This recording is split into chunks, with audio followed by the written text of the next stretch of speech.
C'était il y a quelques jours, à Nantes. Les douaniers venaient de saisir près de 2 tonnes de résine de cannabis sur l'autoroute A11.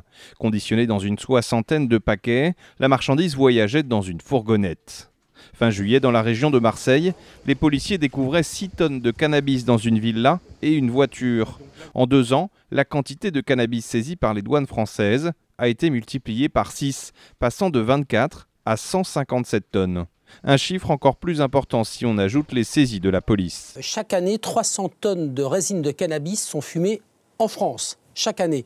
L'an dernier, la douane a saisi 180 tonnes en France métropole et en Outre-mer, mais aussi à l'étranger. Ce qui veut dire qu'il manque 120 tonnes qui sont fumées, et sans doute plus que ça encore. Côté justice, le ministère rappelle aussi de bons résultats grâce à un cadre judiciaire renforcé. Nous avons renforcé l'introduction de la dimension patrimoniale dans les enquêtes pénales. C'est-à-dire, dès le début de l'enquête, il faut faire des saisies de ces avoirs criminels. Ce qui a donné des résultats fabuleux parce qu'on a multiplié vraiment la masse des saisies. Lorsque je suis arrivée, il y avait 275 millions d'euros de saisies. L'année suivante, nous étions à 700 millions d'euros. Nous sommes à 1,7 milliard.